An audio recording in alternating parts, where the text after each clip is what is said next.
Let food be thy medicine. So let's talk about food as medicine and also what can go wrong if you eat the wrong food or the wrong amounts of it. I want to start out with technology. Technology is great. We're using it right now. I can teach you and help you get the information that you need from anywhere on the planet. It's awesome. Food we can produce, grow, transport, store, basically anywhere as well. But these technological advances are also increasing the availability of food all season, all day, any time of day we want. And what does that lead to? Well, increased eating, increased access. So seasonal changes in calorie availability used to be the rule. Summer was a time of plenty. The environment provided abundant calories, which were harvested with physical exercise. Now you go to the fridge. This was a natural time for cell growth during which building blocks were produced to help make new cells and increase mass. Physical exercise ensured that mass was functionally efficient. All right, so summer provided plenty. We had to go out and work to get it. We had to exercise to do it. And the exercise increased our efficiency so we could burn the fuel and access it and utilize it.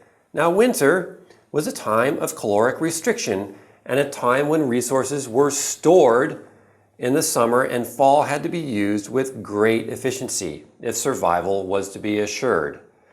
So most research prior to the 1980s was focused on disorders of deficiency.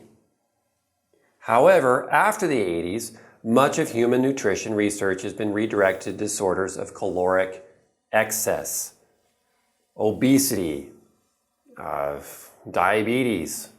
And cancer is a big one too, because obesity and diabetes leads to cancer. So these are huge issues. Many developed nations now experience an endless summer of caloric availability, decreased physical exercise, and an absence of the historical norm of winter caloric restriction. This is partly why fasting is now booming. A lot of people are talking about intermittent fasting, prolonged fasting, also ketogenic diet. There's pros and cons to all of these things, but winter used to be a natural fasting time for us, and we're not doing it. So we're getting increased obesity in not only adults, but children as well. And this is leading to a growing huge amount of chronic disease and cellular inflammation, which is further contributing to it. So this is really important to understand. We have the access, we have the tools. We have to have the mindset and the discipline to not always listen to those urges and the cravings as we discuss in Dirty Gene's book. So we have to be mindful of what we eat because it's really important to us. What we put in our mouths, our body has to deal with, whatever it is. So whatever you put in your mouth is work for your body. Is it going to be useful work to produce health benefits, or is it going to be reducing the benefits of what's going on in your body? So make that decision. And this is a fantastic paper. So the metabolic features of the cell danger response was written by Dr. Robert Naviaux. And if you want to really geek out on the science and understand on a deeper level of what's going on, this paper is meaty. It's free and it's available for download. But this is a fantastic paper. Why do we eat? I mean, we eat now because it tastes good, as we'd already talked about, right? Made with your taste buds in mind. It's a great tagline, but it pretty much epitomizes of what the problem is in this country and many other countries. Because food is, we want it to taste good. I get it. I do too. But we eat because we need to eat so we can get protein. Why do we eat protein? To break it down into amino acids. All right, what for? Well, it helps make protein synthesis. Well, what's protein? Well, proteins are muscles, and proteins are skin, our gut lining, our hair. It's mucous membranes, your saliva in your mouth. That's all protein. The enzymes for digestion in your pancreas, in your stomach, all uses amino acids, which comes from protein. So if you have unhealthy skin, you can't heal your gut, your hair is looking shoddy, maybe you're not eating enough protein. Complex carbohydrates. I didn't say simple refined sugar carbohydrates. I said complex carbohydrates like healthy grains and nuts, seeds are fantastic as well. Vegetables also provide a great source of complex carbohydrates. That turns into glucose, which then you use for energy production to make your ATP. But does ATP work alone? No. Remember, it needs potassium, it needs water, and it needs a protein as well. Now, you also eat fat. And fat, the whole keto thing is big right now, but there is a lot of validity to eating fat because fat provides a very efficient burning fuel that lasts a long time, and it makes glycerol and fatty acids, which then you use for energy production as well to make your ATP. And amino acids, I forgot to mention, also helps you make your ATP. And then if you eat too much fat, you store it, which is fine because that could be useful for winter or times of fasting. So now you can access that fat, you can break it down, and you can burn it. Now, if you're the type of person that is chomping on carbohydrates, I call them carbitarians because there are many. I used to be one, and I still go that route sometimes, but I have to catch it because, man, the carbohydrates taste good and they give you that serotonin lift. But what happens if you are able to eat other fuels very well, there's many things that can happen here. Many things. I can spend another 4 hours on this slide alone, and I'm gonna spare you. But if you are the type of person that can only feel good from carbohydrates, that means your ability to digest protein and digest fats aren't where they need to be. So in the book Dirty Genes, we talk about it more in detail, so I'll reference that. So an example of why we eat, this is a scientific slide, bear with me, it's pretty straightforward. You've already recognized a few things. Glucose is sugar, and what I want to show you here is why we eat glucose is because we want to make all this red stuff, all this NADH, right? All this NADH is what we want to be making. So when you eat carbohydrates, you make NADH. And what does that happen? What happens then? Well, then your NADH flows into your mitochondria. So this is your mitochondria. Remember your cellular machinery that we've talked many times about how your mitochondria need your food and your oxygen and now your water to make ATP. And your food makes your NADH, right? Glucose. Come on. Glucose makes your NADH, and now your NADH, in the first step in your mitochondria, burn off that NADH. And that's the first step to happen. And that first burning step of NADH, then it will eventually contribute, as it goes down this line, the mitochondria will continue working, doing other things to make ATP. So you're consuming the food, NADH, it gets burnt. That's the first step out of 5 or 6 to make your ATP. That's why you eat, to make energy and to build things. So the problem with diets, though, is that there's problems with all of them. There's high protein diets, there's GAPS and paleo, there's high fat, there's low carb, there's juicing, there's vegetarian, there's ketogenic, there's Mediterranean, there's all these other ones, GAPS, so all these things that people are focused on. You got the blood type diet too. They're all looking at these different diets and which one is the best for them. Well, it really depends on you. It depends on your overall lifestyle, your environment, where are you living? Is it a hot climate, cold climate? Are you burning more calories, less calories? Your genetics, are you able to burn fat better? Are you able to burn calories better? Are you able to burn carbs better? Or the opposite, not very well on any of those three. What medical conditions do you have? Certain medical conditions require certain foods. Other ones tell you to avoid certain foods, right? So it all depends on you, yourself, and these factors. Your lifestyle, you tend to be more active or tend to be more stressed, or are you retired and on vacation, or are you an elite athlete? It all depends. So for me, I think moderation is the key. Just Eating healthy in moderation and tuning in if you're hungry and evaluating if you're craving or not. You don't want to be craving. Alessandro Ferretti really dives into the point where ketogenic lifestyle and diets remove your cravings almost completely, and you eat really when you're only hungry. And I think that's fantastic. Now, that's for ketogenic. You can still do the same thing with a healthy diet. You don't have to be going full keto to be able to remove cravings. You have to have discipline, but once you have the discipline and you learn, you get the habits, you can do it. I'm not ketogenic. I'm not ketogenic at all. And my cravings, I don't have them. I don't have them, but I can get them if I go on a carb binge. And you know that can happen. So if I'm eating a bag of chips, next thing I know it, the next few days, I'm eating more carbohydrates than I've had before. But I recognize the problem, I stop doing it, and then I go back. Vegetarians, vegans, I understand the principle behind it, absolutely. I grew up on a horse ranch, I worked on a cattle ranch. You know, I understand, I love having animals. I grew up with 44 horses and 12 dogs and 40 cats, and we had goats and chickens, and we had all sorts of stuff. And I love animals, and I get it. We have to understand that red meat provides us with vitamin B12. And vitamin B12 is absolutely essential to your methylation. And if you are deficient in methylcobalamin, your entire methylation cycle is disrupted, and a slew of issues can happen. And as I've discussed in other videos, there is no way around for vegetarians. You have to supplement with methylcobalamin.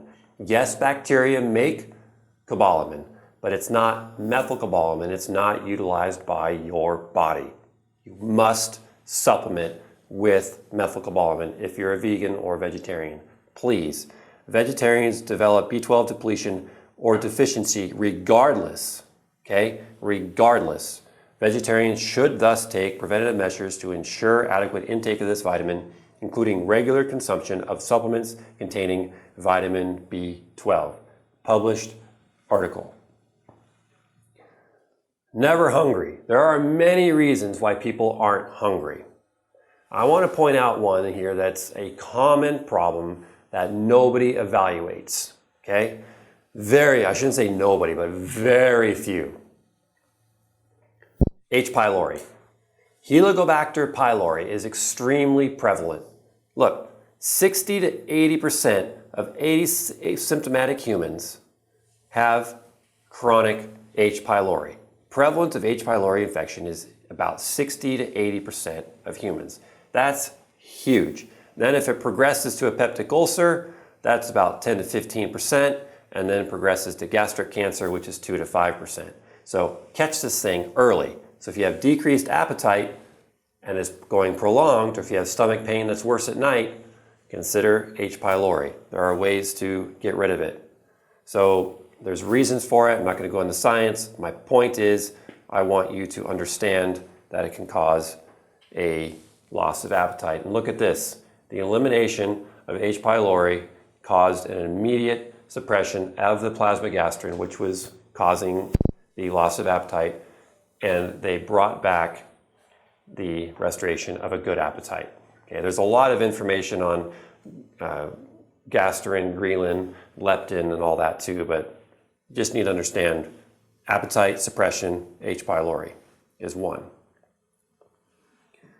Now, we do this, right? We're human, food tastes amazing sometimes, or we're partying and we're hanging out with friends and family and we're sitting at the table and you know the foods and the hors d'oeuvres and everything keeps coming out and we're enjoying ourselves. That's fine. It's totally fine. Enjoy it. Do it. Just do it in moderation, but understand what happens. Understand that if you have that party, the next day maybe you should eat less, right? To compensate for it. Just have the parties, enjoy yourselves, but make some changes the next couple days, right? Repair yourself. What happens to it? So let's look at what happens with diabetes, because diabetes is typically a condition of excess. Diabetes type 2 is a condition of eating too much or drinking too much, not exercising enough because you're not burning the calories, And so it's just too much. And diabetes, frankly, it's on the rise, right? High fructose corn syrup is everywhere, and that's leading to a huge problem. So if you're a diabetic, cut fructose. Step one, done. Eliminate juice and refined sugars, and you'll see a huge change. But here's what I want to point out. Diabetics, they have an imbalance between NADH and NAD. Remember NADH? You have your glucose, and I showed you that pathway of glucose and that whole cycle of how it makes NADH. Well, glucose makes all this NADH. Diabetics have a lot of NADH. They have tons of it, and they're not being able to burn it. So there's an increased amount of NADH compared to NAD, which is burned NADH. So what happens is it affects your mitochondria, the cells, the things that are living in your cell that are producing ATP. So if they're not able to working very well, that's an issue. And let's look at what happens. So as we discussed before, you eat your glucose, and diabetics eat too much of it, fructose especially as well. So you eat the glucose or fructose, makes a lot of NADH, tons of it, okay? So you're getting tons of NADH when you're eating your sugars, and then your body tries to burn it. So NADH here burns, and then it helps make your ATP. Great in moderation, but too much is not great. What happens when it's too much? When it's too much, see the arrow right here? High NADH. Too much NADH will shut down this gene right here. It dirties this gene, the GAPDH gene. It makes it so dirty that you no longer can burn this compound right here, glyceraldehyde 3-phosphate.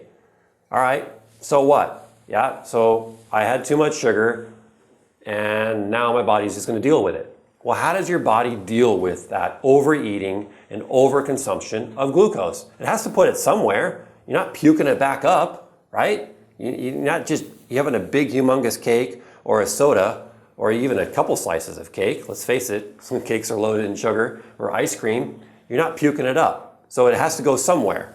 And what happens is there's these alternative routes that the body doesn't want to use. It doesn't want to do it. But there's protections in place because it has to put it somewhere. So it goes down these other reactive pathways. And look at all this red. All this red stands for reactive oxygen species. And remember we talked about many moons ago about why cars are not using oxygen as fuel, because it's super explosive. And remember we've talked about many times that the concentration of glutathione inside your mitochondria is really high to protect you against what? The ROS, reactive oxygen species, okay? But when you eat too much sugar, you are producing tons of it, okay? And diabetics are losing what? Their vision. That's the first place to go. Why is the vision bad in diabetics? Because there is a massive amount of mitochondria in your eyeball. Tons of it. Then you have heart, you have your blood flow, and then NOS chapter, nitric oxide chapter in Dirty Genes. We talk about this too. So this is a huge issue. Here's your fructose as well. Fructose is a big problem. So all these reactive oxygen species are depleting your glutathione, and a result is you get all these things. All these things are reactive oxygen species. This ONO is peroxynitrate. It's reactive. Nitric oxide is also a reactive oxygen species. So these things contribute to shutting down your mitochondria. See this bracket right here? That means it's stopping. It's stopping your mitochondria from working. And if your mitochondria stop working, what does that do? It reduces your ATP. It reduces your energy production. So you're tired. So what do? You drink another can of caffeinated drink or an energy drink, and you get that instant pick-me-up, and you feel good, but then you crash again. So what do? You do it again. No, you have to remove the excess NADH, which is done by removing the sugar, removing the fructose, fasting a bit, exercising, moving so you can burn it up, replacing the glutathione, so you remove these barriers so your engine can start working again to make your ATP. So then you have energy. Awesome. That's how you do it. Now, alcohol and yeast overgrowth. They are related. I used to drink alcohol, but it always made me feel, what's the term, foggy-headed and slow for about 2 days after. I would wake up the next day. I wouldn't drink till I was hungover. I would just have a drink or two, and I prefer Long Island's. I love Long Island's. And I just don't drink anymore because I don't like to have that sluggish feeling. Let me show you why you get some sluggish feelings. So here's alcohol. Alcohol is ethanol because methanol will make you blind. So ethanol is the alcohol. You drink it and it produces NADH. It makes NADH for you. Then your body will produce acetaldehyde, which is pretty toxic. That's what that drug is to stop people from drinking. It's actually, if you drink, you produce a bunch of acetaldehyde and it makes you vomit and feel horrible. So that's what that drug does. But you also make more NADH. So alcohol, drinking alcohol gives you a ton of NADH. And remember the diabetic problem? You have too much NADH and too little NAD. NADH gets burnt and it makes NAD. And how do you do that really quickly? By not eating and exercising. So if you're going to drink alcohol, exercise and eat less and do it in moderation. I'm not saying stop alcohol, just be aware that it's producing a ton of NADH, okay? And too much NADH is an issue. Now, yeast produce ethanol. Yeast will make ethanol, and then the yeast will end up producing acetaldehyde as well. So yeast overgrowth in the stomach, you can actually feel drunk and have the same symptoms of having a hangover if you have a gut infection of yeast overgrowth, and many, many people do. And what leads to sugar cravings? Well, having overgrowth of yeast in your gut will give you sugar cravings, because if you're not eating that sugar and those carbohydrates, the yeast start dying off, and as they die off, it releases a bunch of nasty stuff, and you feel sick, and then you feel better when you eat the carbohydrates, so now you're in the vicious cycle again. So you got to kill the little critters and stop eating the carbs, replenish with healthy probiotics, and stop eating so much carbohydrate so the yeast don't grow anymore, and reducing your alcohol consumption too, because alcohol feeds yeast. So there's a lot to this slide, but I want to show here alcohol, it can produce lack of vitamins because your body has to process it. Whatever you put in, your genes have to go to work. So the more alcohol you drink, the more your genes have to work, and your genes are using your vitamins and your minerals and your proteins to try to rebuild and repair what happened because the alcohol caused issues. It's not beneficial to our body. It's not an essential nutrient, right? It's for pleasure. That's why we do it. So alcohol leads to toxicity, which then produces excessive NADH, which then leads, alcohol produces NADH right here. It enters the mitochondria to generate usable energy, which leads to satiety, a sensation of being full, right? So a lot of people who drink too much, they probably don't eat that much because they're not hungry, because they have usable energy enough from the alcohol. But they keep drinking, they get too much NADH. Now they have excessive amounts of NADH, they can't burn it. Their ratio, again, as we discussed, like in diabetics, the NADH is too high, the NAD is too low, and now the NADH has to go somewhere, and it makes all those reactive pathways, making all reactive oxygen species, right? So glutathione is going to work, but you're not eating healthy food. Now your glutathione is unavailable, and now you're even in more trouble. Now you're getting fatty liver, high triglycerides, hypoglycemia, which is causing blood sugar crashes, which is making you irritable, which is making you drink more, which is making you eat more carbs because you feel better, so you're on the hamster wheel again. So understanding that you're on the hamster wheel is the best thing because it gives you the door to get off the thing.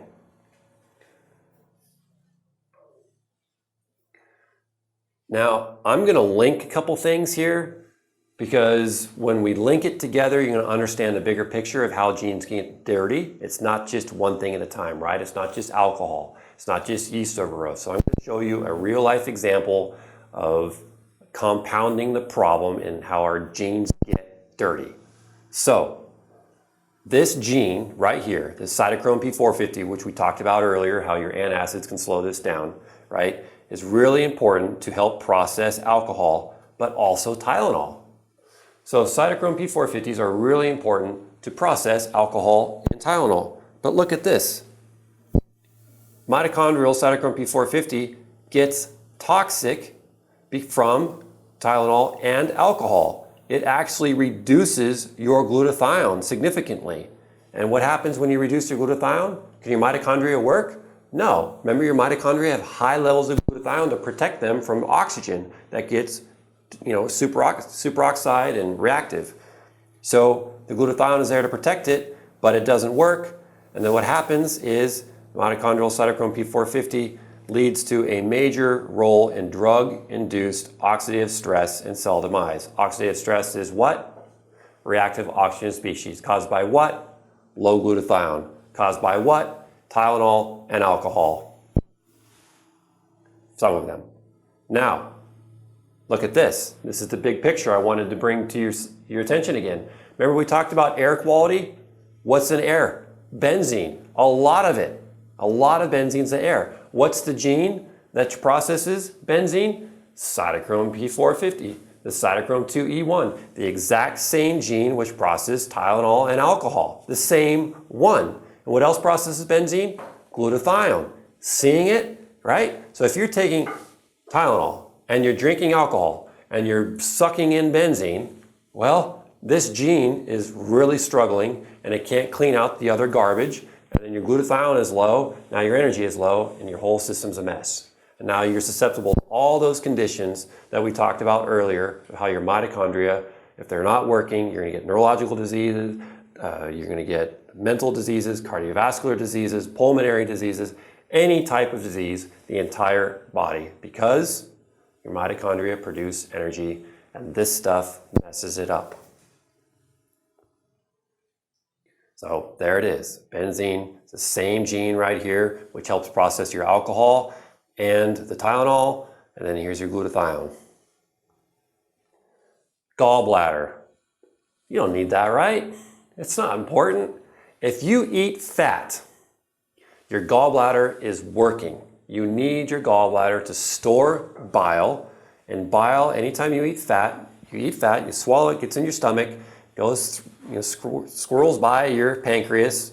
Pancreas tries squirting some stuff on it, and then it goes by your bile, your gallbladder, and your bile is squirted out through your gallbladder. You can sometimes even hear it or feel it. It's like a little spasm here, or you get shoulder pain, you have tight right shoulder, or you have this chronic pain in your back on the right side, that could be gallbladder. Now, if you're eating fat and you get diarrhea, or you're intolerant to oils and salads, that's gallbladder. There's a lot of other things going on with gallbladder, but you need your gallbladder to process fat and also other things. Gallstones are huge. Most of gallstones, 85% of gallstones, are because of high cholesterol.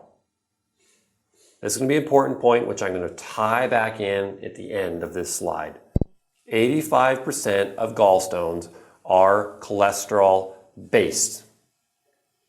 The most prevalent and costly digestive diseases, with at least 20 million Americans affected, and the rest of the world, and possibly even you, and I'm very genetically susceptible to having a dirty gallbladder, and I have to watch it. And I've had a dirty gallbladder, and I've fixed it, and it can happen to me right away again. So digestive disorders of gallstones is caused by obesity, insulin resistance, i.e. diabetes, and stress. So pretty much all of us fall into this area because a lot of us are stressed, many of us are insulin resistant, and many of us are obese. 1 million new cases of gallstones happen every year. Now, out of that 1 million new cases of gallstones happening every year, 3/4 of them are removing the gallbladder. 3/4 of them. So if your gallbladder disease is diagnosed by a surgeon, you can guarantee that they're going to cut it out because there's a conflict of interest. Now, if your gallstones or your gallbladder disease is identified by a functional medicine doctor or a naturopathic doctor or an integrative thinking practitioner, a nutritionist, chiropractor, DO, doesn't matter.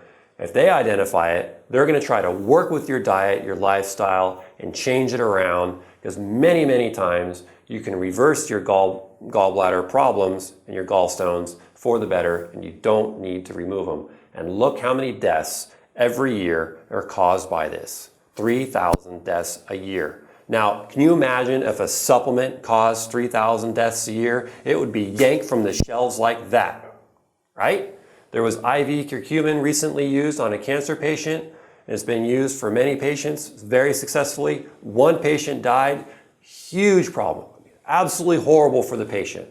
There was something going on with that patient's genetics and their system which predisposed and increased their risk dramatically. So we have to understand that these things happen, but this is not appropriate. 3,000 deaths is not appropriate. $6 billion a year are spent on gallstone disease. $6 billion. Can you imagine if $6 billion were used for other things like, oh, I don't know, education or school lunches or teaching about health or increasing the health education in schools so kids can walk out of school and know this type of stuff and take care of their own life? I mean, what is this video which is given to people, right? So tons of issues here. Now, here we go back to 85% of gallstones are caused by high cholesterol. If the ratio of bile salts, which is secreted from your gallbladder, and your phospholipids, which were made from methylation, so if the ratio of bile salts and phospholipids and cholesterol is less than 10:1, the bile is more susceptible to making stones. Lithogenic means it's susceptible to making gallstones. Okay?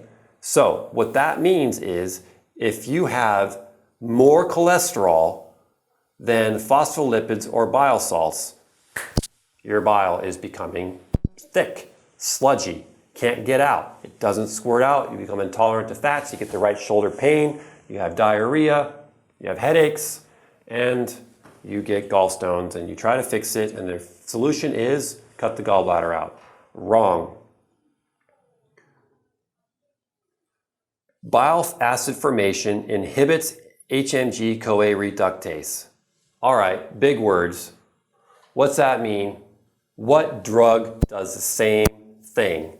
Statin drugs inhibit HMG-CoA reductase. Do you have high cholesterol? If you have high cholesterol, you might have low bile acid formation because of your diet and your liver isn't happy.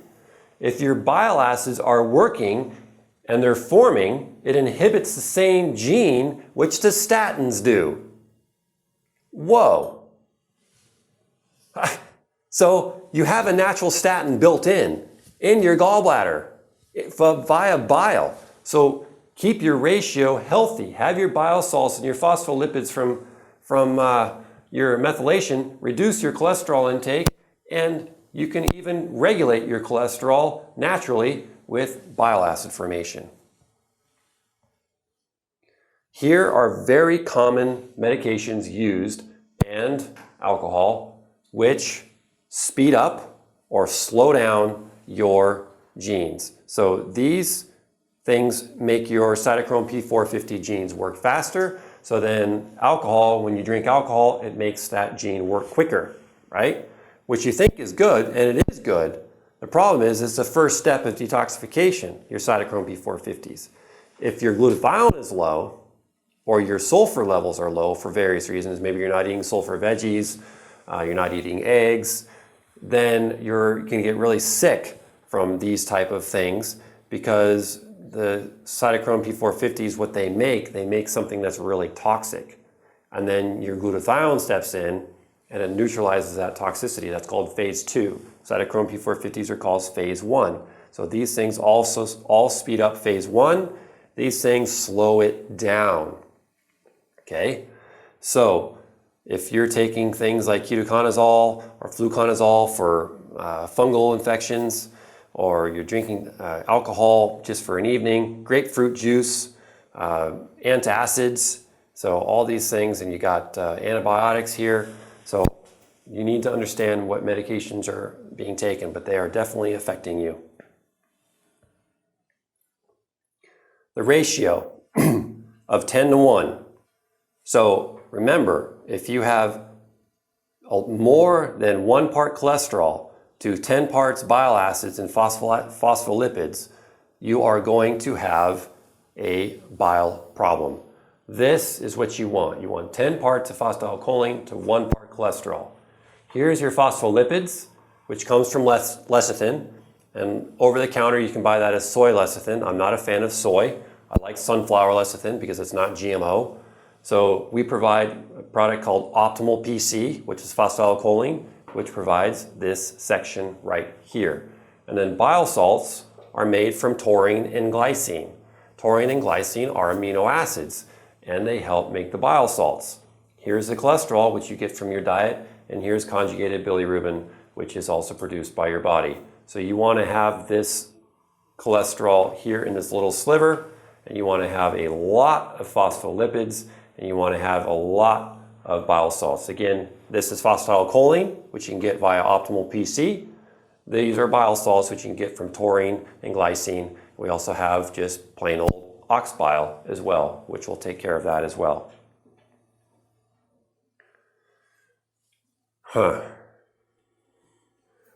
Look at this. This is really big. SIBO or SIBO, however you want to call it, SIBO, small intestinal bacterial overgrowth, is everywhere now. Everyone's talking about it. Everybody's dealing with it. Everybody's getting the abdominal distension from eating carbs. They're getting their digestive stool analysis test done. They're seeing all these overgrowth of bacteria in the small intestine. They're doing breath tests. You know, and what's going on here? There's multiple reasons for SIBO. There's multiple reasons. There's antibiotic use. There's excess probiotic use. There's decreased transit. So your colon and your small intestines are not moving the stuff through fast enough. So there's vasomotor complex issues. But what nobody is talking about is bile acid formation. Look, the human small intestine is relatively devoid of microbes under normal conditions. So you shouldn't have very many microbes in your small intestine. Some, yes, some, but not tons, okay? There's still 10 to the 4th power and 10 to the 5th colony forming units per milliliter. That's still quite a few. So the human small intestine also has a high conjugated bile acid concentration. Okay, so the small intestine, not supposed to have that many bacteria. It's supposed to have a high amount of bile acid because that's where your bile gets squirted out into. Your gallbladder squirts the bile in your small intestine. Now, in liver cirrhosis, when your liver isn't working very well, it's scarred in both humans and animals. So liver cirrhosis in both humans and animals, bile acid secretion is decreased and bacterial overgrowth occurs. Put that together. What does that mean? Well, you have bacterial overgrowth increasing in the small intestine because the bile acid secretion is down. And what leads to bile acid decreased secretion? Gallstones. How common are gallstones? Very. So, in animals, they did a test and they said, okay, I'm going to take their bile duct where the bile flows through a tube and they're going to tie it off. So they tied off the bile duct in an animal and they found that it led to bacterial overgrowth in the small intestine. So they closed down the bile duct and the bile didn't get secreted and allowed the small intestine to get over-proliferated with bacteria. Small intestinal bacterial overgrowth because bile isn't being secreted. So ratio isn't there of phospholipids, phosphatidylcholine, glycine, taurine, too much cholesterol, overeating is leading to this problem. Got to fix your liver. Got to look at reducing the cholesterol, increasing the glycine, the taurine, and the ox bile.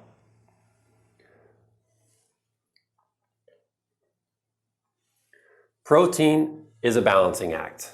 We talked about that there's no perfect diet, right? There really isn't. It varies. There's moments where I want to have a big salad, and there's moments where I want a big, heavy, hearty hamburger, right? And there's moments where I don't want to eat anything. So what is it with protein? Should you eat it every day? How much should you eat? It varies. You eat protein for various reasons, as we talked about. It's energy, it's cell repair, it's cell growth, it's your hair, your skin, repairing your gut. Now, there's a ratio of nitrogen. The higher protein that you eat, you take it in, and then nitrogen is excreted. But nitrogen is not easy to secrete. It's not easy to eliminate. It's ammonia. It becomes urea. You pee it out. Ammonia is very toxic. Higher use of protein is seen in the GAPS, paleo, and the fitness industry. So these folks are chowing down on high amounts of protein. And while you might see initial benefit for GAPS, because autistic children or people with leaky gut, they need that more protein to repair the wounds and to repair, other parts of their body, right? So I get it. If you're an elite athlete, you need to form muscle mass. Paleo is eating healthy and is reducing carb intake, but they can go heavy with the protein too.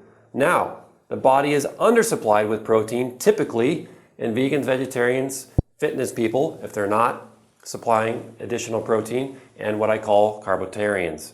And now you are actually eating up your own muscles to provide the difference, which also still leads to excess ammonia.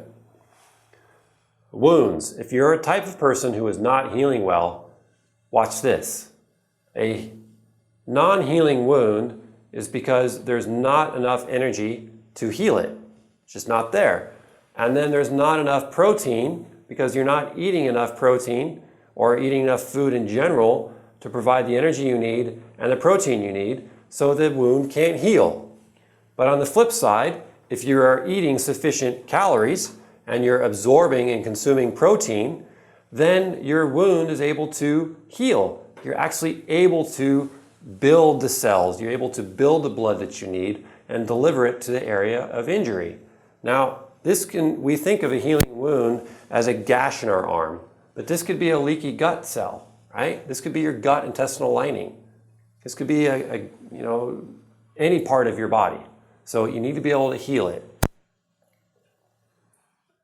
Now, as we talked about, if you eat too much protein, you have too much ammonia. Hyperammonia is too much protein.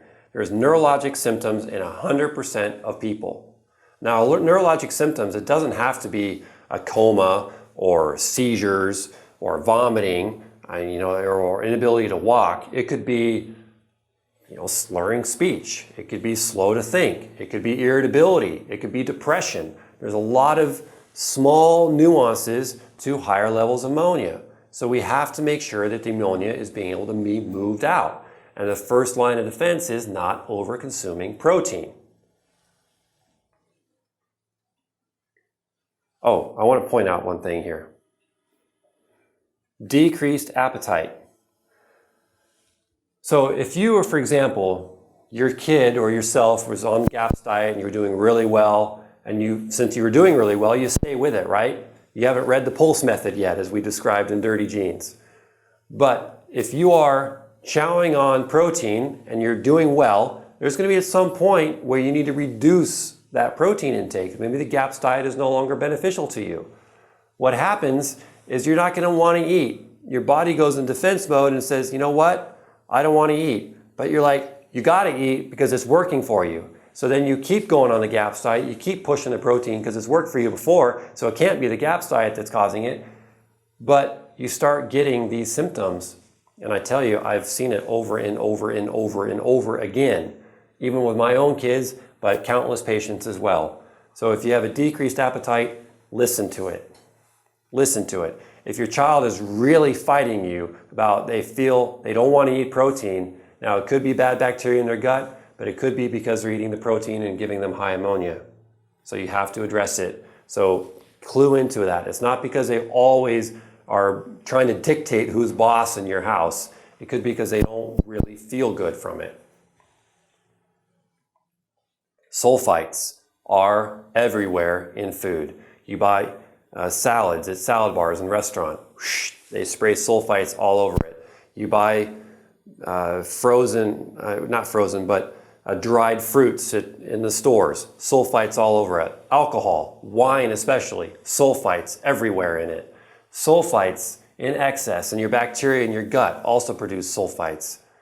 And when you eat sulfur-containing vegetables, the sulfate can also process into sulfites. So there's a lot of reasons why sulfites can increase. And what happens is the sulfites increase reactive oxygen species and a decrease in ATP, as we've said since the first video. That's why we started with the mitochondria, because everything affects the mitochondria and loops back. So you have to protect those little things. So sulfites cause an increase of reactive oxygen species, which you need glutathione for, and a decrease in ATP, which you need for every single cell to function basically. And there's a gene that gets dirty from the sulfites, is glutamate dehydrogenase. So what happens is your glutamate gets stuck in your brain and it's too high and you become irritable and you can get headaches. And the sulfites block that. But glutamate dehydrogenase also converts glutamate into alpha ketoglutarate, and you need alpha ketoglutarate to help get rid of ammonia. So this glutamate dehydrogenase, here's the gene right here that got dirty, is the target of action of the sulfites. So the sulfites make the gene dirty, and it leads to its inability to make alpha ketoglutarate. And since if you get low ketoglutarate, you get a decrease in ADH, which you need for fuel, and then you also get decreased alpha ketoglutarate, which you need for processing ammonia. This is a common question, and there's a lot of fight on the old interweb. And organic food is important. Yes, it is. There is a public health concern behind the exposure of persistent organic pollutants and the risk of metabolic diseases. And a metabolic disease is what? Well, anything that affects your metabolism. Thyroid, energy, hormones, everything, right? Metabolism is basically everything. Persistent organic pollutants are hazardous chemicals present everywhere in our food chain. So this says they have been internationally regulated to ensure public health. Well, I think they've done a lousy, lousy job, especially here in the United States. The general population is exposed to persistent organic pollutants in both concentration and diversity to induce metabolic disorders. Maybe you don't eat that much sugar. Maybe you don't eat that much carbohydrates. Maybe you don't drink that much alcohol. But you still have diabetes. You still have a metabolic disorder. Your thyroid is still not working well. You have Hashimoto's or hypothyroidism or Graves' disease. Better start really considering organic food, or don't buy the foods that are most toxic. And I'll show you what those are in a moment. This situation should attract the greatest attention from the public health. Well, yeah, but what are most foods being grown and consumed here in the United States? Genetically modified foods are a massive part of our diet. Corn, soy, wheat isn't genetically modified, but it's sprayed like crazy. And so we're getting tons of chemicals in our food, and we're eating a lot of them. So it's affecting our metabolism of fats, proteins, and carbohydrates. And it's thus affecting our mitochondrial function, which we need what? It's disrupting our ATP production and our energy, and it's affecting our brain and our hormonal status. But you know what? It's affecting everything, as we showed you. The very, very first video, I believe, we talked about how the mitochondria are important for every system in our body. This is discussing two, the hormonal and neuronal, but it's all of them.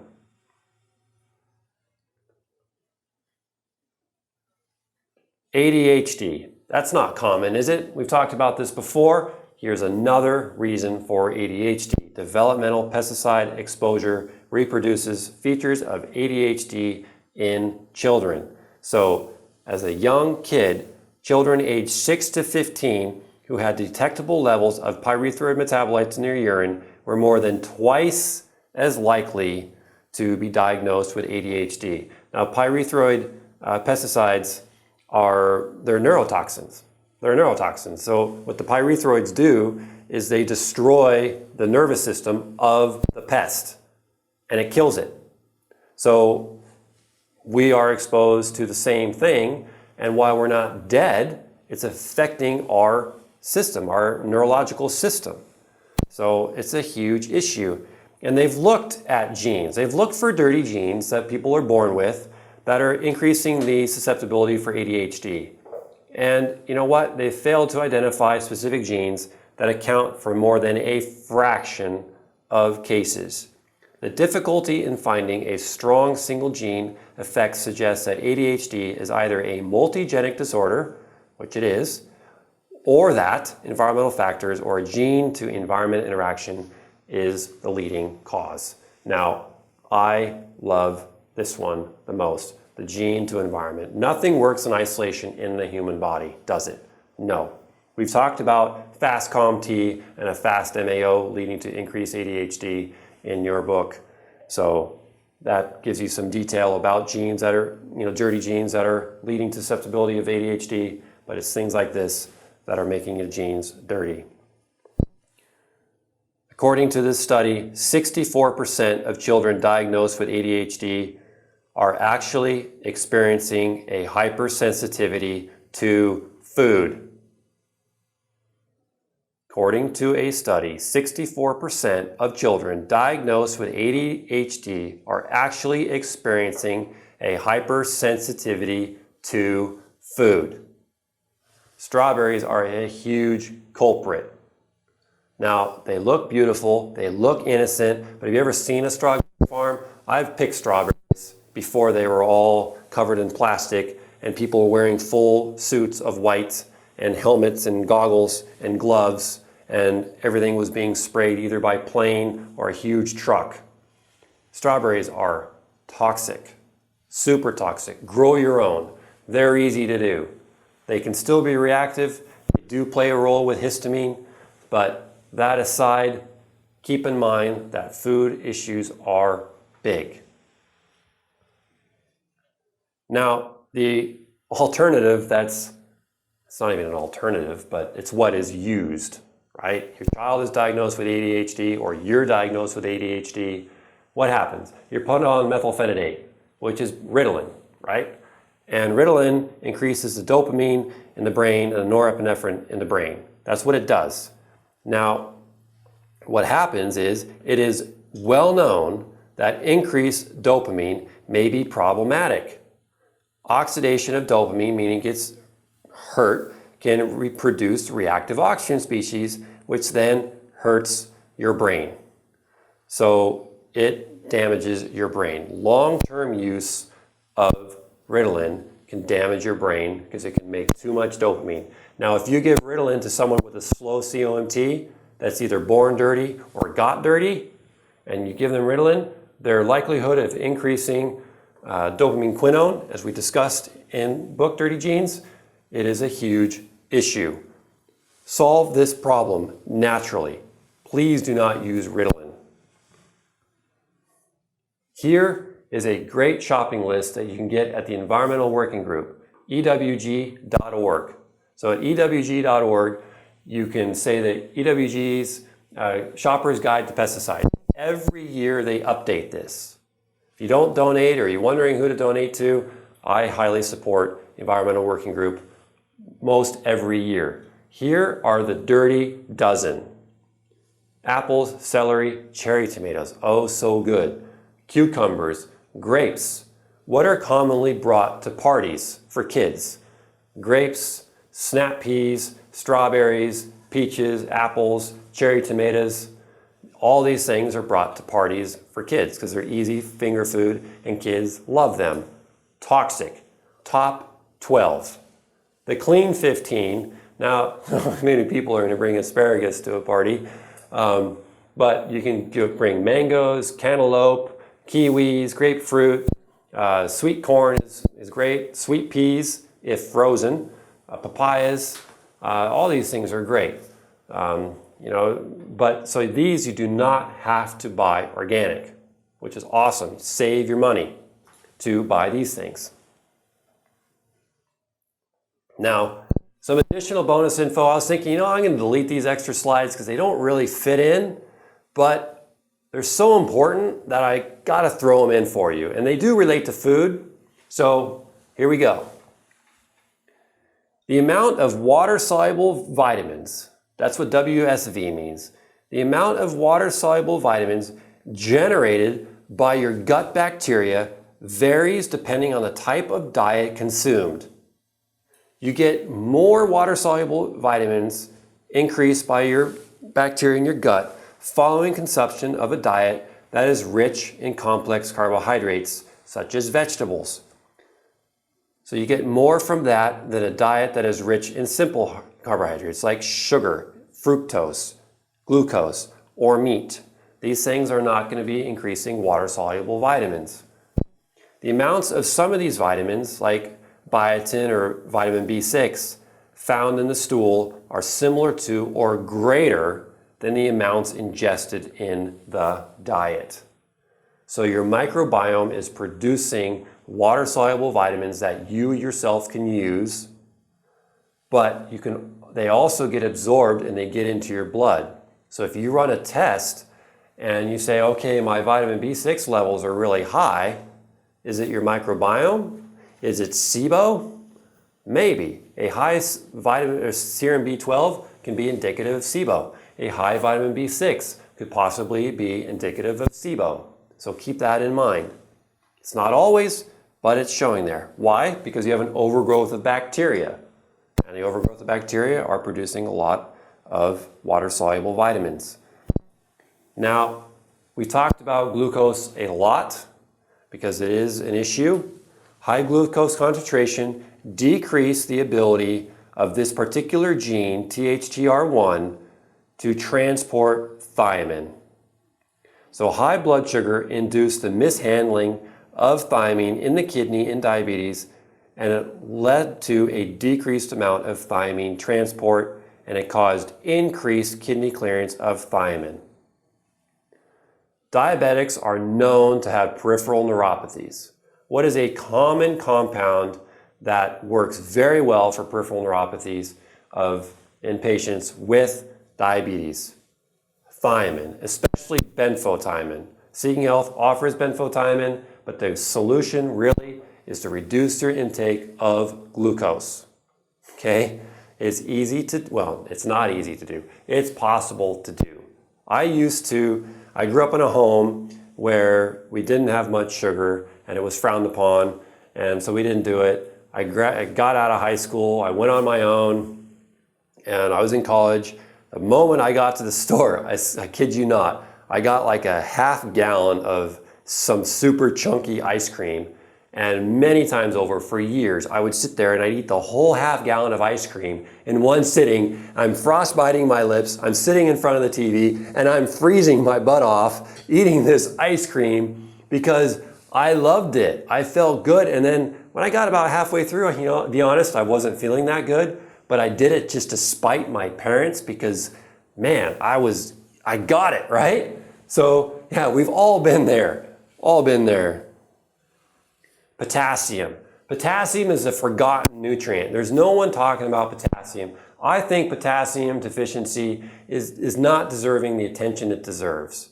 And it is everywhere. That's why I have over 400 milligrams of potassium in optimal electrolyte, because getting potassium in your diet is not easy. It comes from leaf or vegetables. You need a ton of vegetables to get your potassium. No, bananas are not a good source. I'm not a fan of bananas. They're a latex fruit. They're very glycemic. Avoid the bananas. Coconut water. Yeah, coconut water is great, right? There's potassium in there, but there's a lot of carbohydrate in coconut water. I was like, I feel really good from drinking this coconut water, but I gained like 6 pounds. It's like, what the heck? So I turn the coconut water over. It's not water. It's a carbohydrate concentrate with high potassium. So use optimal electrolyte or get potassium somewhere. There's some type of salt out there, but I heard it tastes like trash. So, you know, find alternatives to get potassium because you need 4 grams of potassium a day. 4 grams, that's a lot. Now, if you're ketogenic, your body is going to be conserving potassium. You're going to actually need more sodium. You're going to need about 4 to 5 grams of salt a day if you're following the ketogenic diet. So, but potassium supplementation is a big one. And again, optimal electrolyte, I recommend it all the time because it is a game changer. We talked about this a lot. I wanted to show you the evidence. I wanted to show you the table, and we do talk about it in Dirty Genes as well. And we have a recipe section in the book which provides recipes, obviously. But look, avocado oil right here. Look at the smoke point. See, here's the smoke point right here in Fahrenheit. Smoke point of avocado oil, 520 degrees Fahrenheit. Here's safflower oil. So safflower is also pretty good. Just don't get it over the smoke point. Don't cook at 510 degrees Fahrenheit.